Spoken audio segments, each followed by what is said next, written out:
Assalamualaikum warahmatullahi wabarakatuh. Perkenalkan, nama saya Andini Rahadian, Prodi Administrasi Publik, Fakultas Ilmu Sosial dan Politik dari Universitas Malikus Saleh. Saya akan menjelaskan tentang asas-asas manajemen yang berjudul Pengambilan Keputusan yang dibimbing oleh dosen Risna Dewi, SSOS, MSP. Pengertian pengambilan keputusan. Pengambilan keputusan merupakan kegiatan memimpin yang dapat dijumpai pada semua tingkatan dan semua bidang manajemen, termasuk dalam bidang manajemen pendidikan.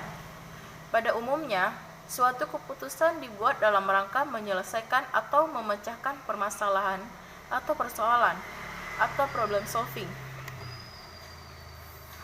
Pengertian menurut para ahli. Menurut Suharnan, pada tahun 2005, ialah proses memilih atau menentukan berbagai kemungkinan di antara situasi yang tidak pasti. Menurut Baron dan Bayer, pada tahun 2008, ialah suatu proses melalui kombinasi individu atau kelompok dan mengintegrasikan informasi yang ada dengan tujuan memilih satu dari berbagai kemungkinan tindakan. Menurut Simon, pada tahun 1993, ialah suatu bentuk pemilihan dari berbagai alternatif tindakan yang mungkin dipilih yang prosesnya melalui mekanisme tertentu, dengan harapan akan menghasilkan suatu keputusan yang terbaik.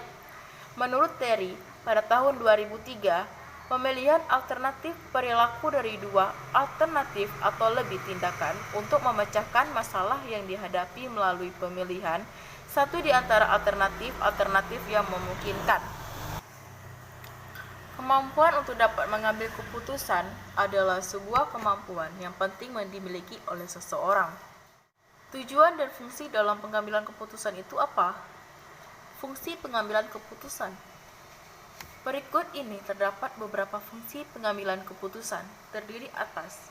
Yang pertama, awal dari semua aktivitas manusia yang sadar dan terarah, baik secara individual maupun secara kelompok, baik secara institusional maupun secara organisasional.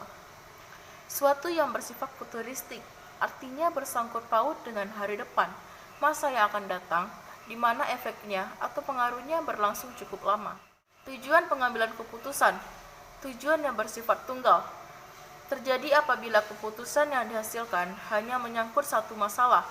Artinya, bahwa sekali diputuskan, tidak akan ada kaitannya dengan masalah lain. Tujuan yang bersifat ganda. Terjadi apabila keputusan yang dihasilkan itu menyangkut lebih dari satu masalah. Artinya, bahwa satu keputusan yang diambil itu sekaligus memecahkan dua masalah atau lebih, yang bersifat tidak kontradiktif. Mungkin kalian ada yang bertanya atau bingung dalam mengambil keputusan, takut mengambil keputusan yang salah. Jika benar, yuk kenali ciri-cirinya terlebih dahulu. Ciri-ciri pengambilan keputusan. Proses pengambilan keputusan adalah suatu proses yang terus-menerus atau kontinu. Sebab, kalau tidak adanya suatu proses yang berkesinambungan, berarti tidak adanya hubungan dengan keputusan tersebut. Apabila tidak ada tindakan lebih lanjut, maka keputusan itu tidak ada mempunyai arti. Yang kedua, konsep ikatan. Kalau suatu keputusan menyangkut sejumlah besar orang-orang, maka hal yang penting adalah kemampuan untuk menghadapi reaksi dan menyesuaikan perbedaan-perbedaan dengan kedua belah pihak itu. Yang ketiga adalah penilaian. Faktor penilaian di dalam pengambilan keputusan dapat dibedakan atas dua hal, yaitu pimpinan atau pengambil keputusan. Menghadapi suatu pertanyaan pilihan antara dua atau lebih alternatif. Masalah daripada hasil keputusan itu sendiri yang telah diambil. Dan yang terakhir, perilaku dengan maksud tujuan tertentu.